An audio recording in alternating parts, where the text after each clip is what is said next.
enacted by a legislative department of a city government.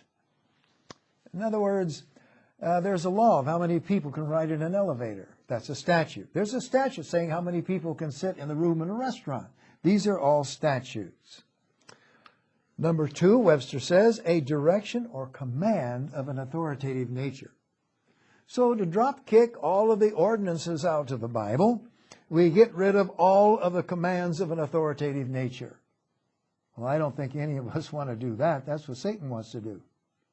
Number 3, Webster, an established religious rite, specifically the communion. So if we eliminate all ordinances, we drop kick out the communion as well. And I don't think we want to do that either. In other words, to believe Paul is hereby throwing out everything labeled as an ordinance in Ephesians chapter 2 is absolutely ridiculous. Or to say he's throwing out all ordinances ever associated with animal sacrifices is also ridiculous. Because all the people who consider themselves sons of Abraham have some special day of worship. The Mohammedans have a day they consider holy. Christians have a day they consider sacred. Jews have a day they consider sacred. On all of these days, animal sacrifices were commanded 7 days a week. So if we're going to throw out days because of animal sacrifices, we're not going to have any.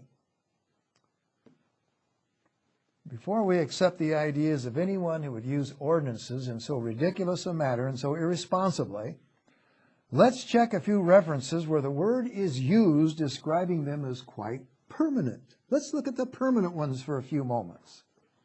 We're going to go to Romans chapter 13, verse 1 and 2. Here it says, let every soul be subject to the higher powers, for there is no power but of God. The powers that be are ordained of God. Whosoever therefore resisteth the power resisteth the ordinance of God, and they that resisteth shall receive to themselves damnation. Well, I'm not going to go into what ordinance this is talking about, but one thing for sure, Paul is saying there's an ordinance here that remains, and if a person doesn't accept it, they accept damnation. I want you to notice another one. This is in 1 Corinthians 11 and verse 2. Notice. Now I praise you, brethren, that you remember me in all things and keep the ordinances as I have delivered them unto you. Wow. Here's proof positive that would stand in any court of law that Paul was teaching ordinances in the New Testament, and he expected his people to go along with them 100%. What I'm saying is that if in Ephesians 2:15 he abolishes all the ordinances, then he's in trouble. He's talking out of both sides of his mouth. In 1 Corinthians 11:2, he commands that certain ordinances be kept. Now, I want to bring this word ordinance even closer to home. I want to go to a prophecy of last day events. And in order to do that, I'm going to go to an Old Testament prophet. We're going to go to Isaiah chapter 24, verses 1 and 3.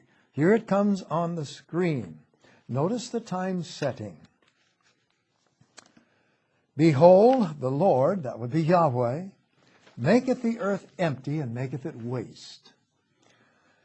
Turneth us upside down and scattereth abroad the inhabitants thereof. The land shall be utterly emptied and utterly spoiled, for the Lord Yahweh hath spoken this word. The earth is utterly broken down. The earth is clean dissolved. The earth is moved exceedingly. The earth shall reel to and fro like a drunkard, and shall be removed like a cottage, and the transgression thereof shall be heavy upon it. You know, everyone who reads these verses that has any biblical understanding at all recognizes that he's talking about things associated with the millennium experience, right down at the end of time. But the reason for all this horrifying devastation of life and property is given in verse 5. Notice it. Because they have transgressed the laws, changed the ordinance, broken the everlasting covenant. What do you think of that?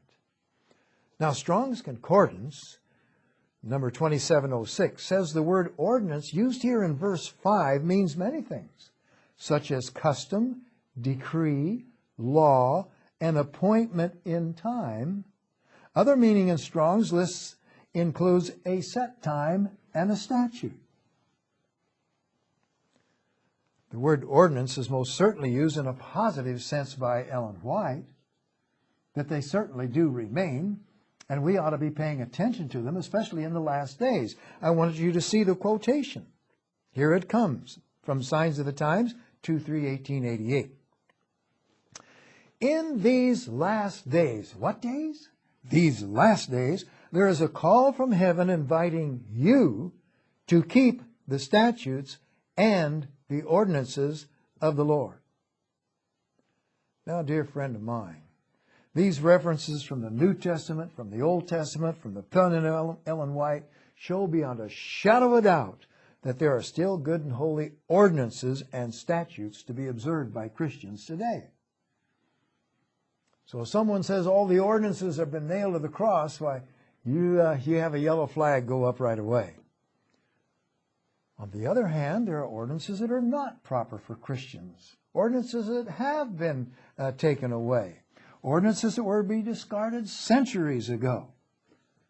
So how can we tell the difference? Well, how can we tell which ones remain and which ones are discontinued? We simply look at the context to make sure what ordinances it's talking about. As an example, in Colossians chapter 2, the word ordinance is associated with the rudiments of the world and the doctrines of men. Now, obviously, the ordinances that are man-made and in conflict with God's ordinances are not good. However, in our chapter, in Ephesians chapter 2, they're associated with the ordinances of sacrifice, which were completed at the cross. So we shouldn't have to be observing them either. Let's see that. We'll go back to the text in question. Here we are in verse 15. Read it close. Having abolished in his flesh the enmity, even the law of commandments contained in ordinances. Picture a bowl full of ordinances that has commandments in it. The clue in the text involves the sacrifice of Christ. In other words, it talks about his blood in verse 13, his flesh in verse 15, and his cross in verse 16. His blood, his flesh, and his cross are right in the middle of this thing, of these commandments contained in ordinances. So evidently the ordinances in question were abolished when his flesh was pierced, his blood was shed on the cross of Calvary. Were there ordinances typified regarding the blood, the flesh, and the altar of sacrifice? And did they contain commandments? Oh my, yes, indeed. Many of them. A few are mentioned in Ezekiel 43. I want you to see this clearly. So I'm putting it on the screen. And he said unto me, Son of man, thus saith Lord God, these are the ordinances of the altar. Remember, Christ on the altar of sacrifice. You've heard songs, you've heard hymns about that. That's right. And he said unto me, Son of man, thus saith the Lord God, these are the ordinances of the altar. In the day when they shall make it, to offer burnt offerings thereon, and to sprinkle blood thereon. Offerings, blood, but were two of many commandments regarding the ordinances of the altar, burnt offerings and the sprinkling of blood. And they shall give to the priests, the Levites, that be of the seed of Zadok, which approached unto me, to minister unto me, saith the Lord God, a young bullock, a sin offering.